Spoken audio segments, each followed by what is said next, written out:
was merely invented by the priests. But if one, why not both?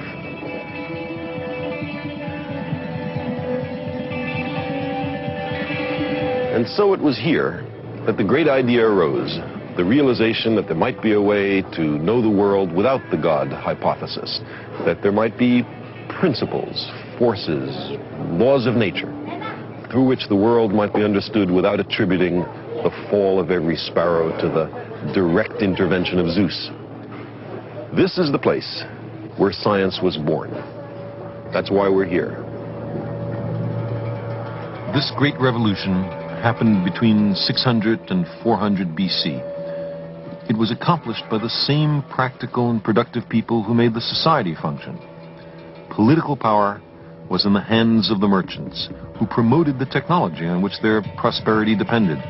The earliest pioneers of science were merchants and artisans and their children.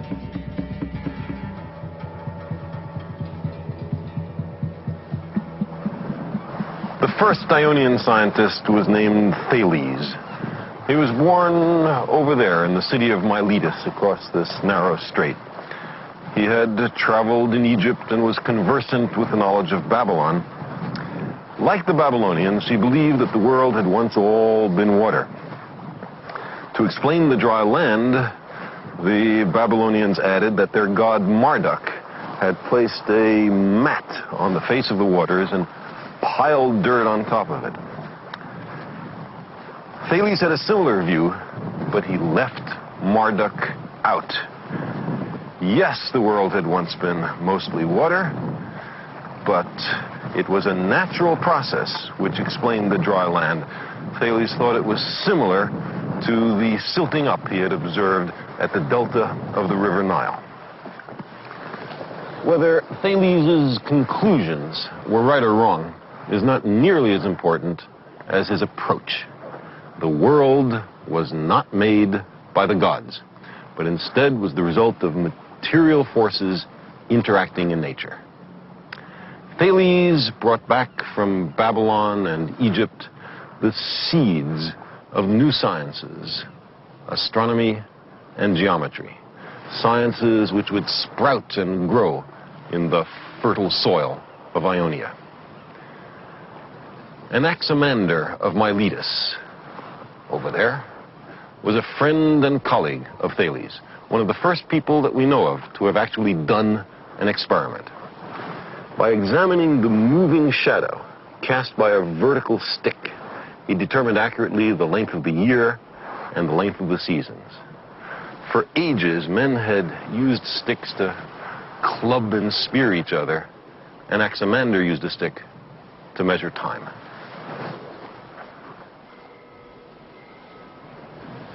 In 540 BC, or thereabouts, on this island of Samos, there came to power a tyrant named Polycrates. He seems to have started as a caterer and then went on to international piracy. His loot was unloaded on this very breakwater.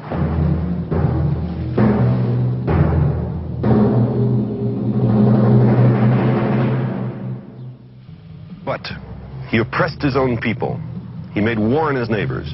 He quite rightly feared invasion. So Polycrates surrounded his capital city with an impressive wall whose remains stand till this day.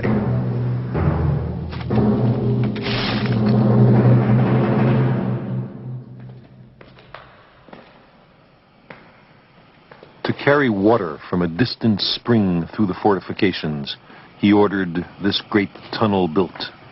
A kilometer long, it pierces a mountain. 2 cuttings were dug from either side, which met almost perfectly in the middle. The project took some 15 years to complete. It is a token of the civil engineering of its day and an indication of the extraordinary practical capability of the Ionians. The enduring legacy of the Ionians is the tools and techniques they developed, which remain the basis of modern technology.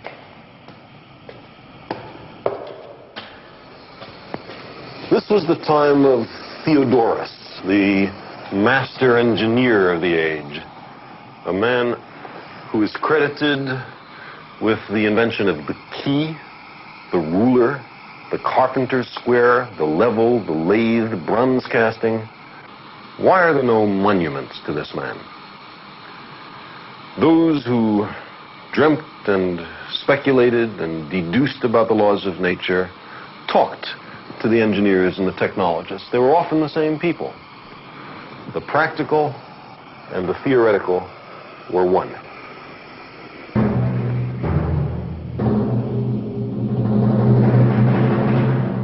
This new hybrid of abstract thought and everyday experience blossomed into science. When these practical men turned their attention to the natural world, they began to uncover hidden wonders and breathtaking possibilities. Anaximander studied the profusion of living things and saw their interrelationships. He concluded that life had originated in water and mud, and then colonized the dry land. Human beings, he said, must have evolved from simpler forms. This insight had to wait 24 centuries until its truth was demonstrated by Charles Darwin.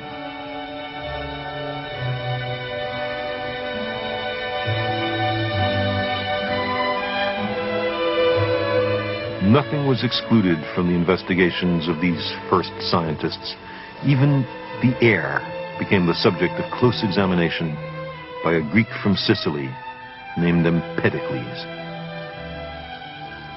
He made an astonishing discovery with a household implement that people had used for centuries.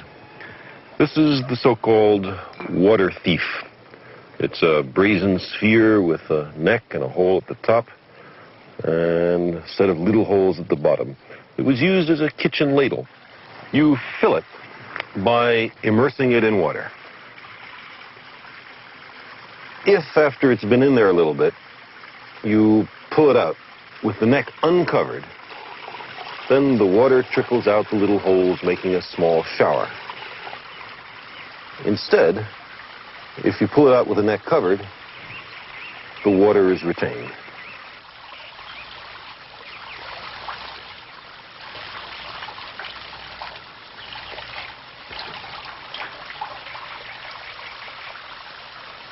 Now, try to fill it with the neck covered with my thumb. Nothing happens. Why not? There's something in the way. Some material is blocking the access of the water into the sphere. I can't see any such material. What could it be? Empedocles identified it as air. What else could it be? A thing you can't see can exert pressure, can frustrate my wish to fill this vessel with water if I were dumb enough to leave my thumb on the neck. Empedocles had discovered the invisible. Air, he thought, must be matter in a form so finely divided that it couldn't be seen. This hint, this whiff of the existence of atoms was carried much further by a contemporary named Democritus. Of all the ancient scientists, it is he who speaks most clearly to us across the centuries. The few surviving fragments of his scientific writings reveal a mind of the highest logical and intuitive powers. He believed that a large number of other worlds wander through space, that worlds are born and die, that some are rich in living creatures and others are dry and barren. He was the first to understand that the Milky Way is an aggregate of the light of innumerable faint stars.